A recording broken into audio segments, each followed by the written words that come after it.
I gotta tell them who you are before you start.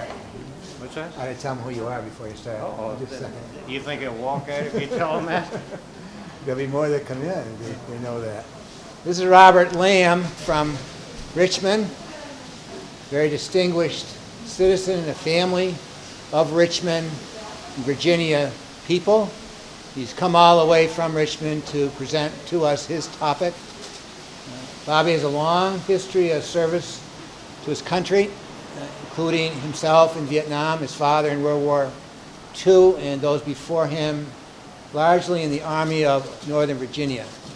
His father is Broken Barrel Lamb, who I knew was a lawyer, and Bobby has a son named Broken Barrel, and the Broken Barrel served with distinction in the Army of Northern Virginia. Thanks for coming. Thank you.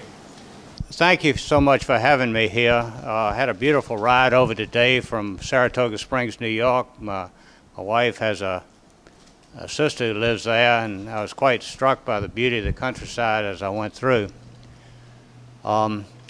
It's nice to be here in what was once a hotbed of secession. The folks up here were very anxious to secede from the British Empire, which they did in wartime, and then peacefully seceded from the Articles of Confederation, which was supposed to be a perpetual union, to form the Constitution we now have. And then, of course, they still had a little enthusiasm for it when it came to the Hartford Convention in New England, but sadly, after that, their enthusiasm for it became a little tepid, I'm afraid. I feel like I should, as talking about the causes and consequences of Virginia's secession, part of the consequences affects people like me who live now in Richmond, Virginia. And it also obviously affects my feeling about and my interest in things that relate to the history of the war. So I should tell you that, for example, with respect to the largest collection of Confederate memorabilia in the world at the Museum of the Confederacy in Richmond, the home was a Brokenborough home, John Brokenborough. My father's Brokenborough Lamb Jr., my wife's maiden name was Brokenborough. She and I are third cousins once removed, which is typical in Virginia. And my grandmother, my mother, my aunt, my sister and I were trustees on the board, and my father was its lawyer. So I think we had it pretty well surrounded at one time. I had a great-grandfather whose name was Richardson Leonard Henley, who was with the 32nd Virginia Infantry. He was wounded 3 times at Sharpsburg. Some of you all might know it better as Antietam. And he suffered immensely by that and actually died from his wounds 35 years after the war. His feelings about the war were somewhat colored by the fact that his father, who was an elderly man, who was a veteran of the War of 1812, in 1864, while trying to defend his family from the theft of foodstuffs, was killed by Yankee soldiers. He was 78 at the time. I had another great-grandfather who with his older brother, was in the 9th Virginia Cavalry. Both of them were wounded during the war. And after the war, my great-grandfather, whose name was Auburn Bowler, bought a plantation in the area called St. Julian. St. Julian had been used as a camp by Confederate soldiers in the winter of 62-63. As was typically the case, the Army sort of settled down in the winter to wait the spring offensive, as the case may be. And there were parts of the Army camped all around the Fredericksburg area. This plantation, which I'm lucky enough to inherit from my uncle, is in Spotsylvania County. And Spotsylvania County is the most blood-soaked part of this country. Over 100,000 casualties occurred in Spotsylvania County, Virginia. You had the 2 battles of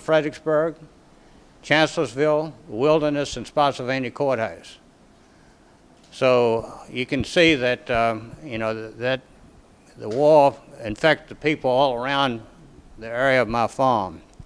My farm is about 3 miles or so from the Battle of Fredericksburg. I happen to be a member of a country club called the Fredericksburg Country Club, whose clubhouse was built in 1818, and the Yankees used it during the Battle of Fredericksburg as a hospital. And part of the Left Grand Division of the Federal Army attacked Stonewall Jackson's 2nd Corps on Prospect Hill with the Confederate right flank during the Battle of Fredericksburg. And in the dining room, which is still there at the clubhouse, there was a table, a dining room table that's owned by the Pratt family. And the Union Army used that as an operating table. And they liked it so much they carried it away and used it at the Battle of Gettysburg as well. And I understand it's at the museum up in Gettysburg. Nearby, of course, is the town of Fredericksburg. Fredericksburg had the unhappy distinction of being the first American town during the war that was shelled and sacked. It was not the most shining moment for the Union Army, because after they crossed over the Rappahannock River on pontoons, they were sniped at by General Barksdale's sharpshooters, Mississippi sharpshooters. They were so enraged by the delay that those sharpshooters caused that when they came to town, they gave no quarter to some of the sharpshooters that they captured. But the sharpshooters, most of them managed to escape in good order and bought General Lee a lot of time to strengthen his defenses on what we call Marie's Heights, which is on the left flank of the Confederate Army, where General Longstreet was. But the Union soldiers, unfortunately, at that time, ran amok in the town. They had shelled the town already. A lot of the homes looked like Swiss cheese. They went in, they took out all the furniture, burned a lot of it, carted away a lot of the valuables, and they dove into the river to recover the hogsheads of tobacco. Shows the strength of nicotine even back then, I guess. And drank a lot of whatever wine and spirits that people happened to leave in town. But it had one very good effect on the Confederate Army that was there, in that when those refugees streamed out of Fredericksburg, General Lee was very impressed by them, because rather than being disheartened, most of them were very fervent in their nationalism, and in effect suggested he try to get revenge, etc. And the Confederate Army raised a lot of money to help those refugees. But anyway, I could tell you these stories for a long time, but I won't. I just want to give you a flavor of some of the personal things that I deal with, and I see evidence of that all the time.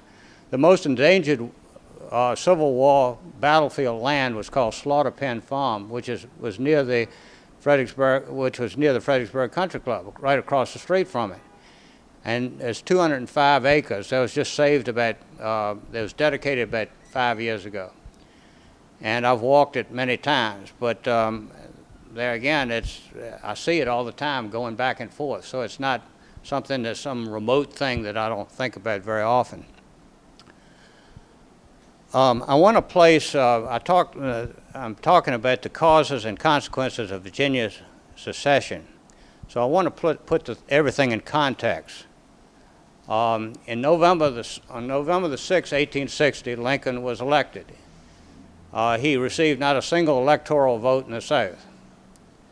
Between December 20th and February the 1st, 7 states, South Carolina, Mississippi, Florida, Alabama, Georgia, Louisiana, and Texas seceded.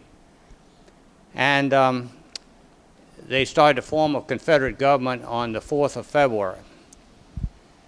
On the 12th of January, the Virginia legislature, despite the opposition of their Unionist governor, John Letcher, called a peace conference in Washington. And that was to meet on February the 4th. They called, and I think 20 states answered the call of that peace conference. On February the 4th, there was a referendum that the Virginia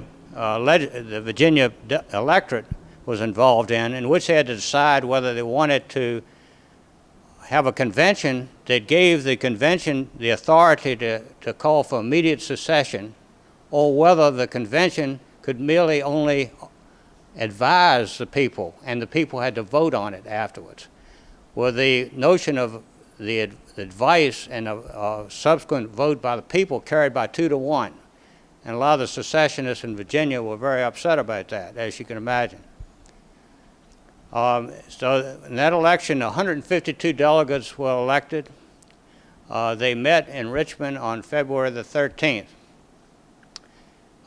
They dilly-dallied for quite a while about this. There have been a number of volumes printed about the debates in the Virginia Convention.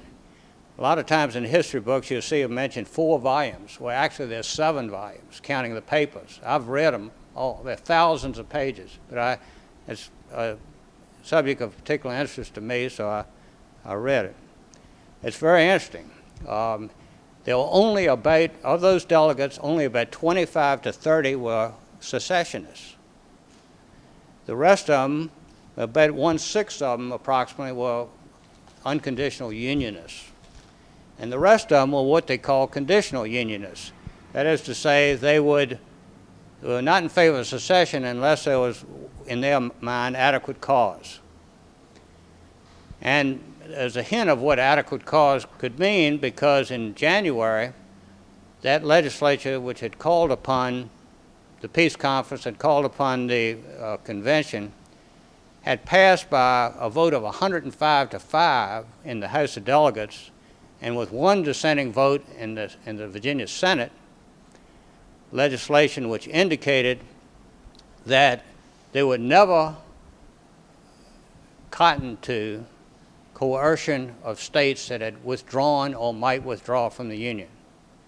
They were unalterably opposed to that. So when these delegates met, it was quite interesting the way Virginia is set up. And Virginia is a sort of a microcosm of the South in some respects, and quite different in others. If you remember your history, Virginia is divided in certain ways. It's got a Piedmont and a Tidewater region, which has rivers flowing to the Atlantic, the Potomac, Rappahannock, the James, and others. That's where the old plantation South was. That's where 35% of the people, of the males in that area, had slaves. And then across the Blue Ridge Mountains, in what was known as Great Valley of Virginia, only about 15% slaves. And then when you cross the Alleghenies, there were even fewer, a minuscule amount. So altogether, Virginia had approximately 500,000 slaves. Virginia was the largest slave state in the South. It was the first in terms of acres under cultivation, and the first in terms of the value of its land. And it's the largest in population. It was at that time only I think there were 4 states in the Union that had more people in Virginia, even though Virginia had more people in 1790.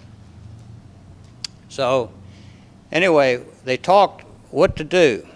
In the meantime, the peace convention, the peace conference in Washington, came up with what was known as a modified version of the Crittenden Compromise. John Crittenden of Kentucky in December had come up with a proposal trying to emulate Henry Clay, the great compromiser, that there would be a line, a 3630 line, extending from the southern boundary of Missouri out to the eastern boundary of California. And north of that line, there would be free states, and south of that line would be slave states. And that territories that were thereafter acquired could be also slave states, could be. Well, that was the thing that irked the Republicans, because they considered that the possibility that someday there might be some extension of the United States down into Cuba and other places. That was always a goal. People forget that nowadays, but it was a goal of not only the South, but the United States at times, to take over Cuba. Well, we'd have had pretty good cigars by now, but but anyway, that Crittenden Compromise failed in a committee of the Senate, but the peace conference revived it, and with a modification. That modification, they got rid of the after acquired part, and instead said there were any new territories that came in would have to require a majority of the non-slave states and a majority of the slave states before they could do it. Well, that was completely unacceptable to a lot of the southern states. And it was unacceptable, as it turned out, to Congress, too, because they rejected it in early March. Then you recall, March the 4th, Abraham Lincoln became president. There was a lot of concern about what he would do, and a lot of confusion. He had, of course, given a magnificent inaugural address, but still people could read into that inaugural address whatever they wanted. His cabinet was entirely divided about the propriety of sending a relief squadron to Fort Sumter. And in fact, at the time, he did send one eventually. There was a majority of the cabinet in opposition to it. But anyway, on the 4th of April, there was a vote in the Virginia Convention on secession. And secession failed by 88 to 45. Pretty dramatic difference, more than about 2 to 1 against secession. Well, on April the 6th, one of the delegates, a man named William Ballard Preston, suggested that there be a committee of 3 representing each of the factions at the convention to meet with Lincoln to determine what his attitude would be toward the cotton states, the 7 who had formed the Confederate States of America. There was some opposition from some of the Unionists to that, because they figured that if the commissioners came back with a sour report, it would be a further excuse for secession. But anyway, it passed. They went up there, and they left on the 9th to go up there. Unfortunately, there was a washout in the railroad, and they didn't get up there until the 12th of April.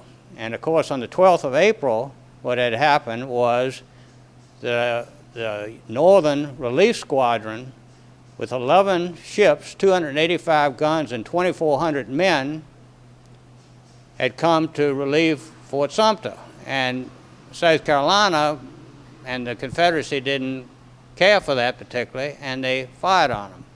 Of course, the dramatic result was that it inflamed Northern opinion, understandably, and the Southerners were left with making noise about the technical belligerency of sending in a relief squadron. So when the commissioners, the 3 commissioners, finally got up there, they met with Lincoln very briefly on the 12th, and he told them to come see him on the 13th.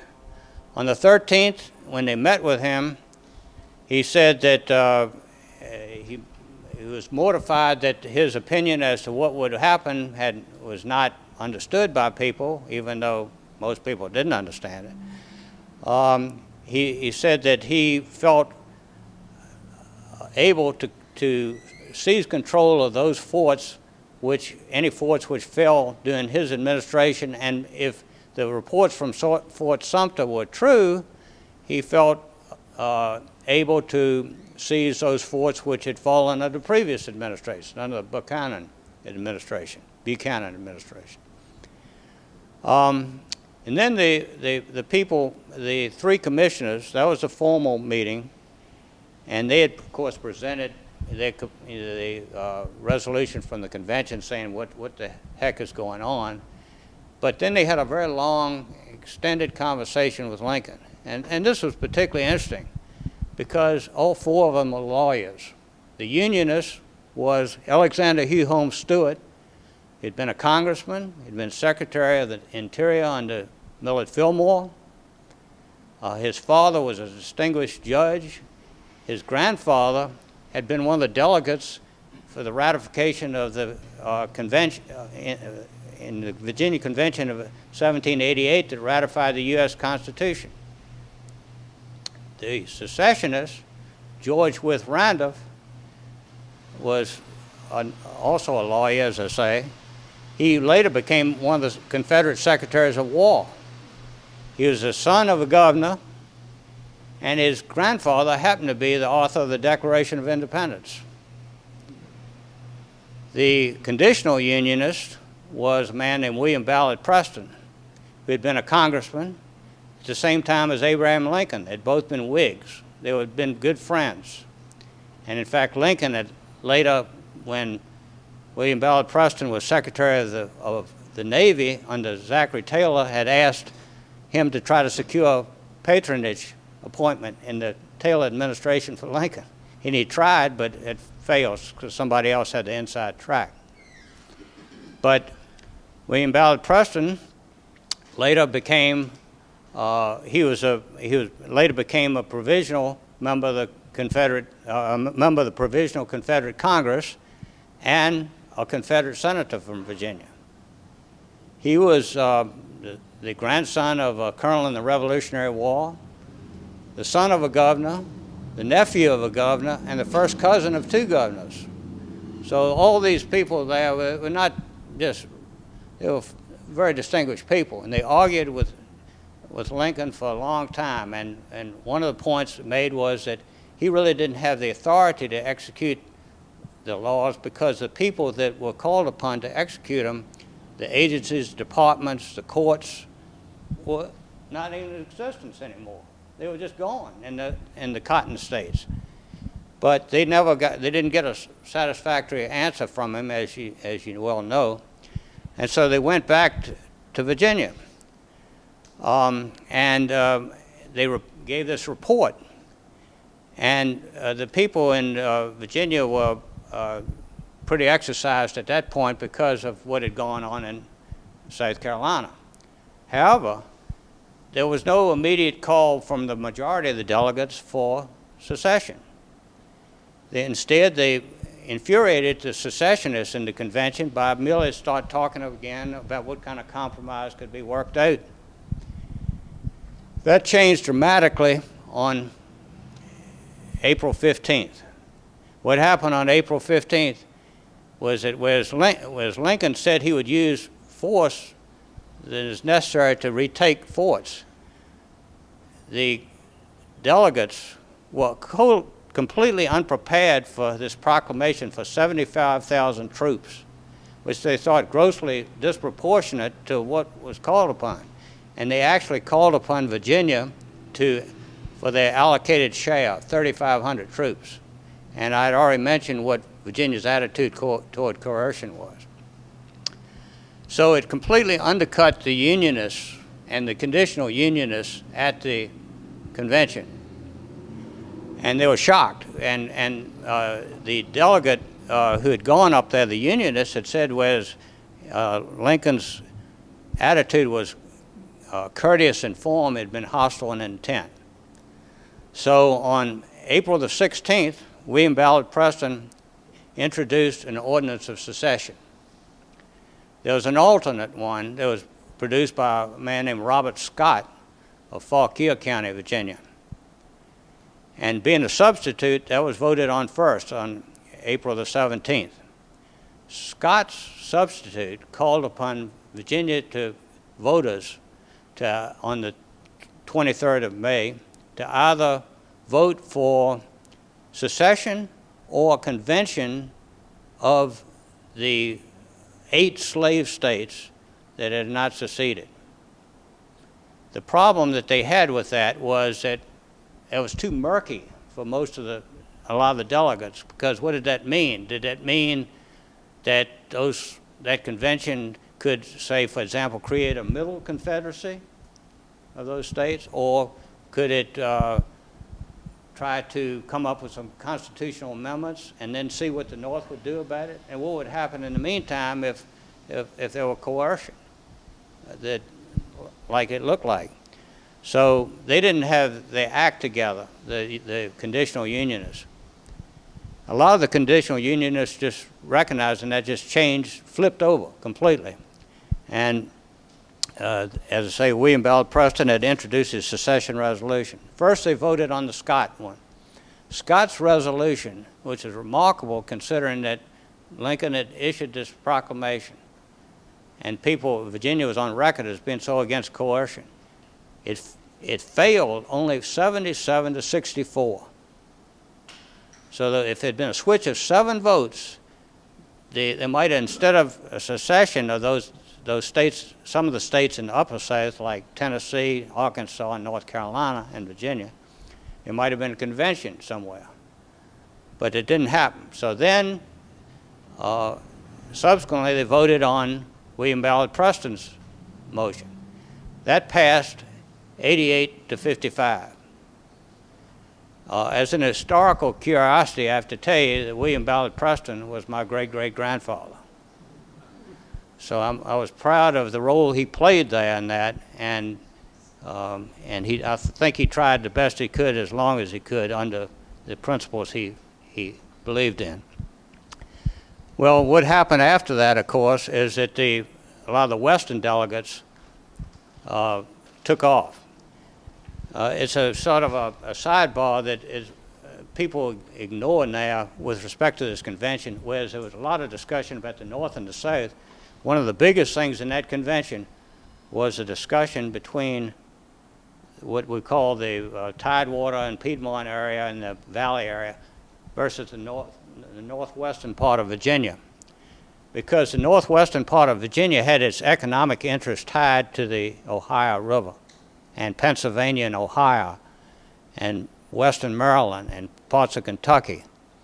And they were subsistence farmers for the most part. They weren't so tied into except for dealing with parts of those states, they were not so tied into the world economy like, say, Tidewater, Virginia, which shipped tobacco and flour all over the world.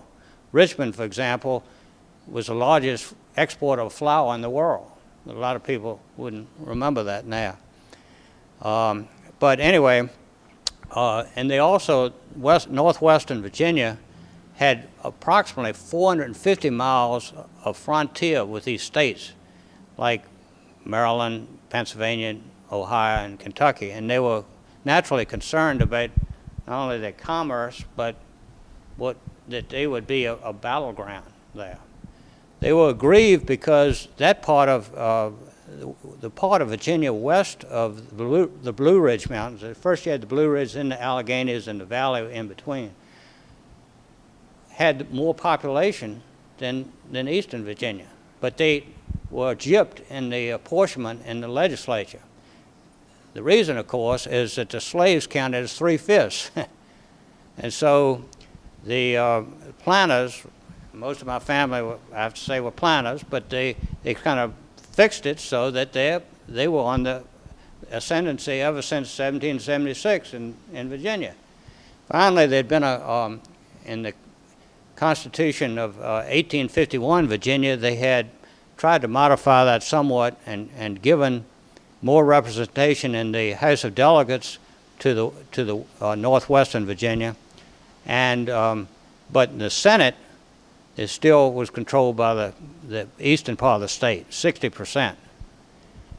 They were also very aggrieved by the taxation with respect to slaves. I should say that people think, well, northwestern Virginia was very concerned about slavery and all. They didn't give a hoot about the blacks. They were all in favor of slavery, but what they didn't like was some of the collateral consequences of that. The fact that slaves under the age of 12 weren't taxed, and whereas all their property was taxed. and the taxation rate was rather low, it's 36 cents per slave. They're also miffed by the attitude of Eastern Virginia with respect to internal improvements. They, for a long time, ignored the request of Western Virginia for tunnels through mountains, or for macadamized roads, or for extensions of railroad. And the Virginia and Tennessee Railroad had been already extended from Lynchburg to Bristol, and the Virginia Central from Charlottesville to the Jackson River. And the Northwest did have the B&O Railroad, but they wanted more, and the rest of the state wasn't willing to give it to them. So what happened, of course, is that there was a meeting in Clarksburg, Virginia, as it was then called. That's where Stonewall Jackson was born, by the way, now West Virginia. And they called upon a convention in Wheeling. The convention met but took no action. They met again, took no action. And then in June, they set things in motion to become a state of its own. And they had eventually, by referendum in October of 1861, they approved the referendum. And late in 1862, the United States government admitted West Virginia as a state. There was a division in Lincoln's cabinet again. 3 thought it was illegal because a state couldn't be divided without his consent.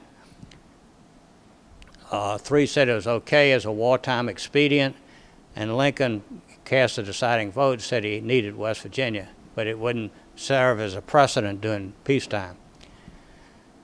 So anyway, the convention, still meeting in Virginia, in Richmond, adopted the Confederate Constitution before the vote, or the people were going to vote on secession on May the 23rd. They also invited the Confederate government to move to Richmond. So things had sort of gotten out of sync in the legal sense. And another example of that was right before the secession vote, there had been a people's spontaneous convention that had gathered together, and they demanded that Virginia seize the armory at Harper's Ferry and the naval yard at Goss Point. And the Western delegates, quite rightly in a lawyerly sense, said, well, how can you do that? The people have not voted on whether or not they're going to have secession. But the other people had a very practical argument. Well, if we wait, the Union might take all those armaments away from us, and then we'd be defenseless if we vote for secession. So the secessionists used the argument called voices, the welfare of the people. And but it didn't sit well with the Western delegates, because whereas it generally thought that the Union was trying to enslave the South, which of course had enslaved the blacks. Now they thought, the Western people thought that the rest of Virginia was trying to enslave them. So there was a lot of talk about enslavement going on. But anyway, so Virginia was part of the Confederacy now. It's very important to the Confederacy. Virginia was a major manufacturing city in the South. Had about 37,000 people. It had the largest iron works in the South, and a big company was a factory called Tredegar, which rolled the iron for the CSS Virginia, which fought the Monitor in the first naval engagement. And I mentioned the fact that it had all that flour that it exported. And more to the point, because Virginia had all that population, they provided awful lot of manpower to the Confederacy. No time in modern warfare have 2 capitals of opposing nations been as close to one another as Richmond and Washington. But it made it sure that Virginia was going to be a Flanders of the war, and they were. And yet, one of the things that Virginia gave to the Confederacy and to posterity was the Army of Northern Virginia. A lot of people have wondered why the Army of Northern Virginia was better than any of the other Confederate armies, and indeed better than any of the Union armies. And part of the reason, of course, was the leadership of Robert E. Lee and Stonewall Jackson, and people like Jeb Stuart and the cavalry. But I remember going to a lecture many years ago by somebody who had gone to VMI, and he made the good point that one of the strengths of the Army of Northern Virginia was the fact that there were so many people in its ranks who had graduated either from the Military College of South Carolina, the Citadel, or from Virginia Military Institute. Virginia Military Institute had been founded in 1839, so most of the graduates of it were still alive. They had gone to their towns and been part of the local militia and everything, and they formed the backbone of the Army of Northern Virginia's junior rank, officer ranks, some of them senior officer ranks. Stonewall Jackson, of course, taught at Virginia Military Institute. And that army, on several occasions, came very close to making the North throw in the towel. First of all, in 1862, after the McClellan was defeated at the 7 Days, and then the North Pope was defeated at the Second Manassas, and General Lee was going up toward Maryland. Great Britain and France were on the verge of recognizing the Confederacy. There were a number of statements by Lord Russell and Gladstone and Palmerston to that effect. And Napoleon III of France was similarly inclined. Of course, the setback at Sharpsburg put an end to that for the moment. And one of the sad things from a Confederate perspective is that lost order, Special Order number 191. There was an order for General Lee's entire plans, at least his initial movements, that was found by a Union soldier. A Confederate officer delivering it to another Confederate officer had wrapped his cigars around the paper, and it was found in a field. And so McClellan, who typically acted with a lot of caution, suddenly was galvanized and he started acting in an uncharacteristic way. Luckily, General Lee found out from a Southern sympathizer fairly early on that the orders had been lost. And so he made some counter moves to that. But that battle was a draw. And sometimes it's referred to as a Union victory because it was, I guess, strategic victory, but it was a tactical draw. But it's all Lincoln needed to come up with his Emancipation Proclamation, and that didn't help with respect to the world opinion and Britain and France. The second time was after the Battle of Fredericksburg in December of '62, and then Chancellorsville in '63, when General Lee was moved up north too. The Union was very dispirited. Lincoln said, "What will the country say after Chancellorsville?" It was perhaps his most brilliant victory, and it showed him as a great gambler that he was, because he left himself exposed to most of Hooker's army, divided his army in the face of the enemy, which is supposedly a no-no in military strategy, left a little bit guarding Fredericksburg under General Early, and then sent Stonewall Jackson's entire corps around on a flanking movement against the Union right. And it was a brilliant victory. And of course, one of the sad things about it from Confederate perspective is they lost General Jackson due to a fluke. His troops fired upon him in the gloaming, and he was mortally wounded, and he died about a week later at Guinea Station in Caroline County, Virginia. The other time was in 1864. A lot of people think that, well, after Gettysburg and after Vicksburg, the South was finished. It was just a matter of time grinding them down. But it really wasn't the case because General Lee issued a number of punishing rebuffs to Grant in the Overland Campaign. Wilderness, Spotsylvania Courthouse along the North Anna, the Cold Harbor. The Union had more casualties than the Confederates had men in its army. And after Wilderness, Grant even went in his tent and wept unashamedly because of what had happened. And at Cold Harbor, he had to beg for the Confederates not to shoot while they got the wounded off the battlefield.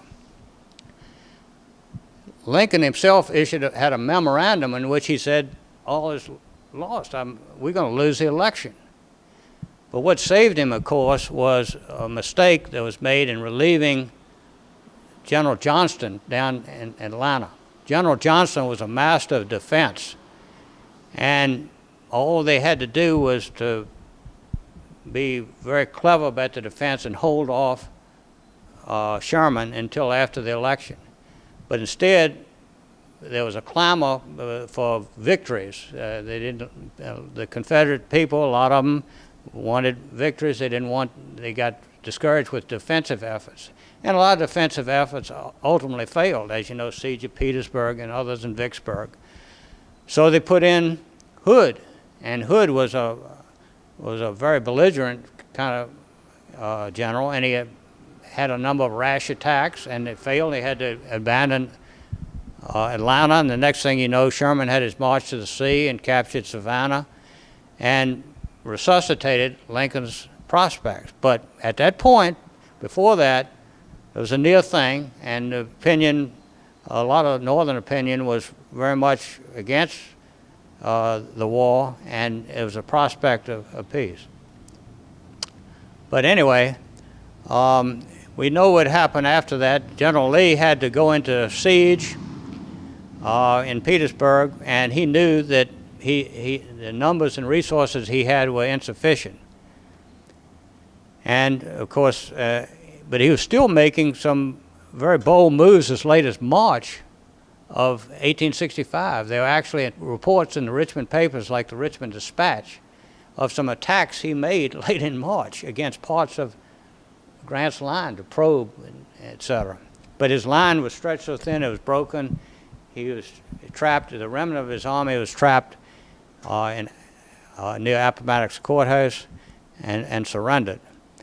But it shows a tremendous amount about that army and about General Lee's reputation that most people think, well, the war was over, Appomattox. But that wasn't the case. Joe Johnston was still down in North Carolina fighting Sherman.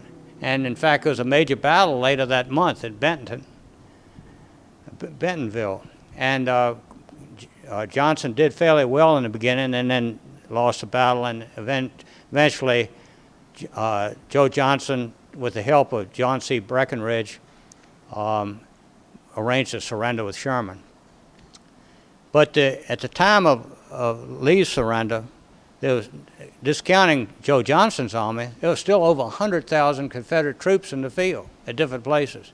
You had the Trans-Mississippi Army, you had some people up in Kentucky, you had the folks up in General Richard Taylor's army, Richard Taylor being the son of President Zachary Taylor, and a lot of Indians like Stan Waddy, but a lot of them, and General Forrest. All these people there's a question what they would do. But when General Lee surrendered, it was sort of an instructive example to the rest of them what should be done. And they followed his lead. If General Lee said it was over, they thought it was over, and they surrendered one by one. And the last one to do so was a CSS Shenandoah. There's a very good book written about the CS Shenandoah called Last Flag Down. She surrendered in November of 1865 in Liverpool to a British warship there in the Mersey. And it was rather interesting because the British had the rule that if any of their people fought on another ship of another country that was at war, then that person was subject to being executed. And on that ship, there were all these people. There was a lot of Englishmen, there were a lot of Scots, Frenchmen. There were some people from Australia even, because that ship had gone around the world and decimated the Union whaling fleet. And so this British officer came on board and had the roster of the people and said, "What countrymen are you?" And the first one that spoke was this man named John Guy, who was from England. And he had a very thick English accent.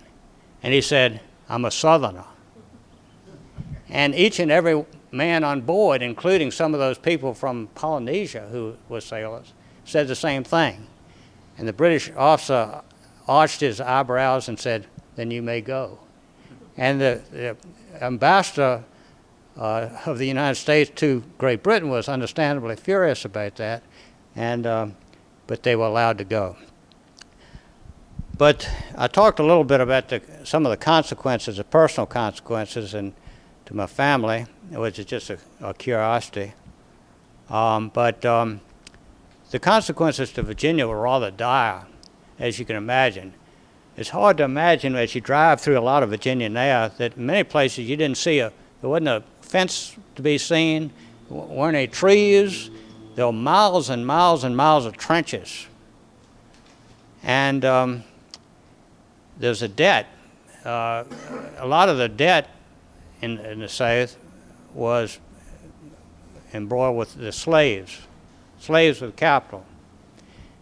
As soon as the capital was wiped out, it created enormous problems, as you can imagine, because the Union had benefited, the North had benefited from the transportation of slaves, insurance for slaves, the securitization of slaves, but then they wiped out the capital, and any debts, any contract debts were still valid.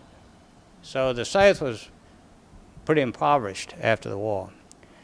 And I know around Richmond, Virginia, there were just many miles of trenches. I think I said that in the subdivision that I live in, there's still some trenches, just as a curiosity. We call them breastworks.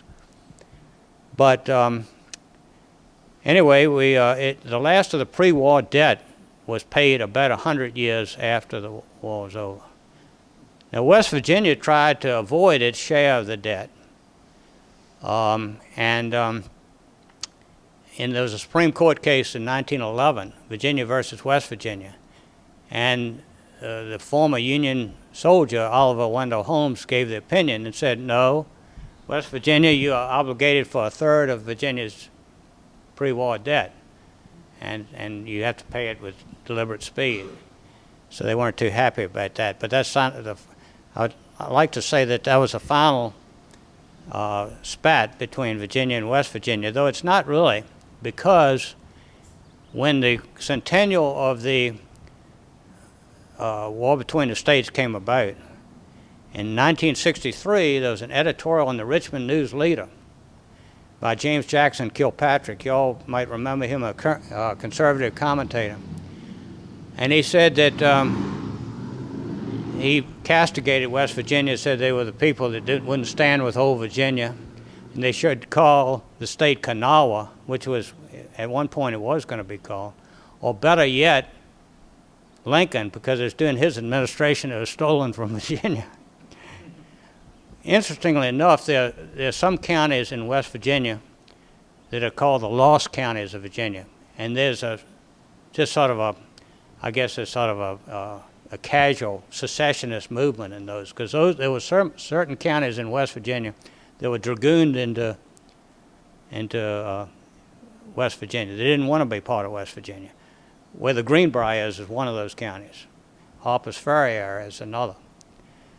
But anyway, I've rattled on a good bit, and I would be pleased to answer any questions you might have. I've got two about Stonewall Jackson. Right. One is to what if you hadn't been killed when he was, could the outcome of the war be different? And secondly, I've heard that there's some dispute whether he was shot by Southern troops, whether that was accidental. I heard a story that the North Carolinians were so Right. fed up because he had executed so many deserters, they actually did it on purpose. Right. With respect to the first, Could you repeat Yeah, the question? We can't hear it because it's spaced back. what he said was, with respect to Stonewall Jackson, would the war have been perhaps different if he had not been killed, mortally wounded at Chancellorsville? And the second thing related to whether or not his shooting was an accident or deliberate, because there were some North Carolina soldiers that were upset by his execution of some people that had deserted, I believe.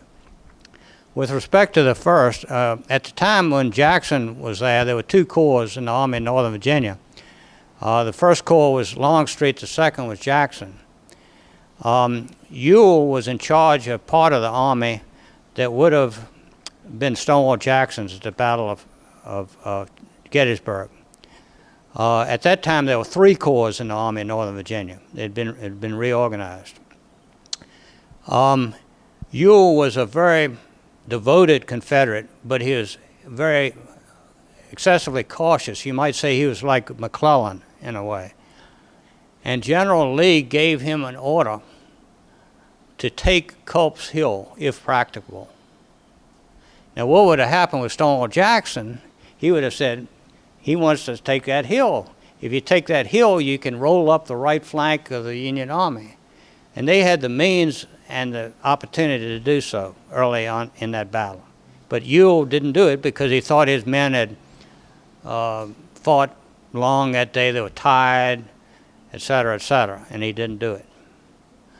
As far as the question of whether the shooting of Jackson was deliberate or accidental, I've seen those reports as possible, but that most historians like Bud Robertson and others who wrote the definitive work of Stonewall Jackson discount that likelihood. There's no question there's disgruntlement because Jackson was a very tough disciplinarian. He drove his men very hard, and he sacrificed everything for his cause, and he expected others to do likewise. So, people as skulkers or deserters, or he had no truck for. But it appeared, Jackson actually did not die of his wounds as such. He died from illness. And there's a question of what it was, whether it's pneumonia or whether it's some kind of sepsis or whatever. That's been a lot of, every now and then you see a new medical opinion about what caused the death. But anyway, that's all I can tell you about that. I think it would have made an enormous difference at Gettysburg. And when you look at Ewell, of course, there were a lot of failures at Gettysburg, and General Lee perhaps had too much confidence in his army because they were essentially undefeated in their eyes. But his plan, there was a book, very good book called Lee's Lost Triumph, written about Gettysburg, that is sort of a revisionist view of Gettysburg, which it pointed out that there's so much emphasis on the Pettigrew picket charge that they overlook other elements of Lee's plan on that third day. And what he wanted to do was, again, to attack the right flank of the Union Army, roll it up, and also to send Jeb Stuart with 5,000 troops around the rear of the left flank of the Union Army and attack. And when the Pickett and Pettigrew coming from the front, they would attack from the back. Well, Ewell didn't perform well once again, and Stuart was obliged to retreat by, among other things, General Custer performed very well for the Union Army that day. And his Wolverines, as he called them, attacked Stuart's cavalry when they were moving in column and forced them to withdraw. Stonewall Jackson came to Brattleboro to take the water cure. Yes, I remember. Right, I know he did. Yeah. Well, he probably should have come back to see if he could recruit some soldiers from Brattleboro, because I think the Vermont soldiers did pretty well during the war. When did he do that? Yeah, right. He did. He did visit the spas in the north. That's right. You mentioned that somewhere in these procedures of whether to secede, that an invitation was made to bring the capital of the Confederacy to Richmond. That's right. Now, I have heard from various sources, none of them something out that actually it was an incentive to get Virginia to secede. That I don't know if Jeff Davis or somebody promised them to move the capital from Montgomery to. Well, as the vote actually to offer them the Richmond as a capital occurred after the vote on secession. There's certainly were informal discussions before that. No, there was nothing formal extended, nothing formal until the 25th of April. And this vote on secession in the convention was April 17th. So that was, the vote occurred first. When did Richmond actually become the capital then? The government moved in May up there, right, as I recall. And along the way, Jeff Davis was lionized by various folks and everything.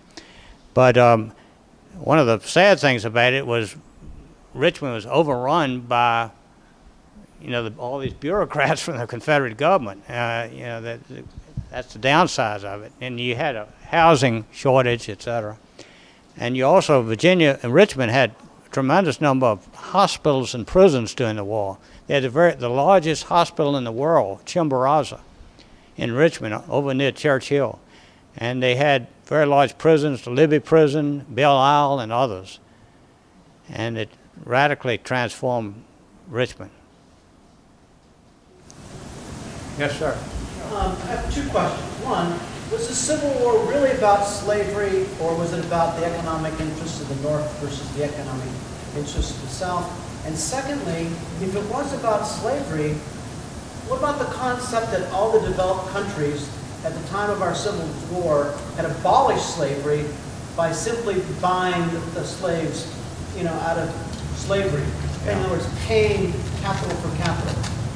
Right. Well, as I said earlier, the North had benefited from the transportation of slaves, the securitization of slaves, the insurance of slaves, etc. But there was never any serious effort on the part of the United States to try to compensate people for the loss of slaves. Part of the reason, I think, was just how many there were. I mean, it's a huge part of the wealth of the United States, and particularly the South.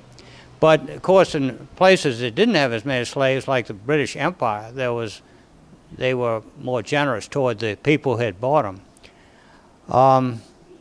And sorry, Tom, what was the other question you had? No, was the war really about the slavery, war. or was the war about economic interests? Yeah, people, and as we lawyers, we like to talk about proximate cause.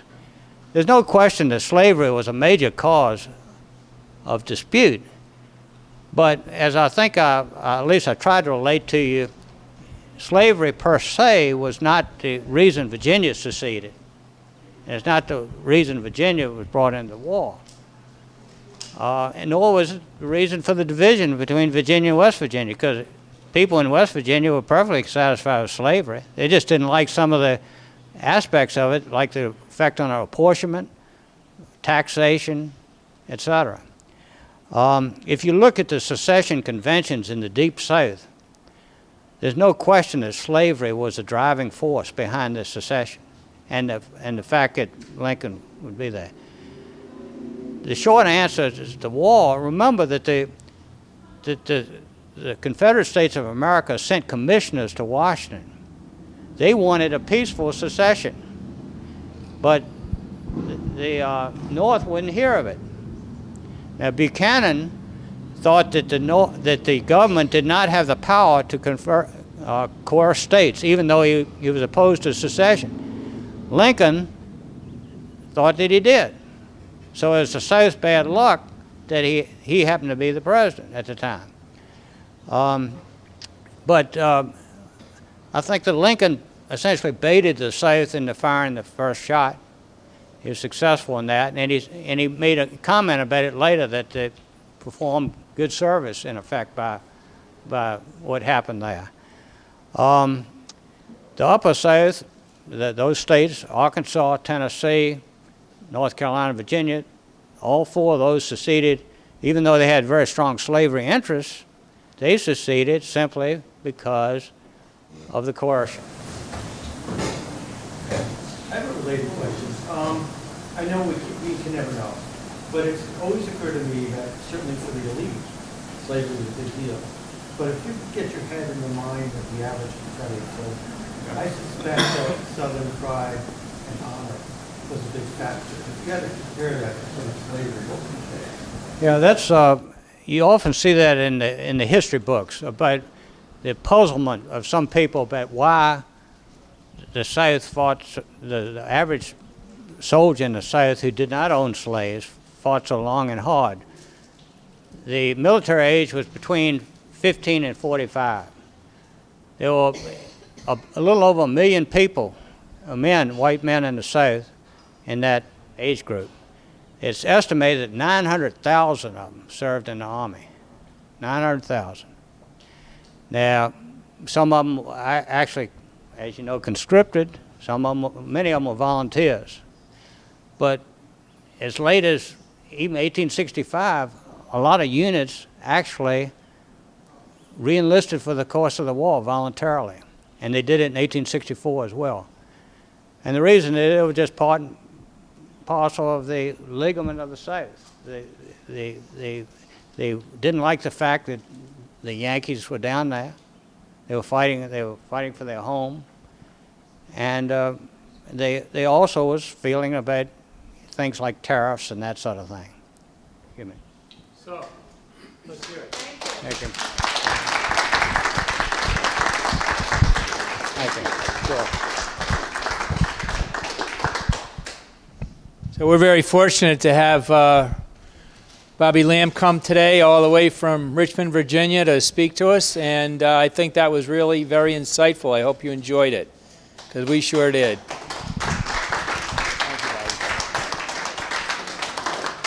We'll just take about 2-minute stretch, and then we have Professor Brian who will come up shortly. Thanks. 2 minutes.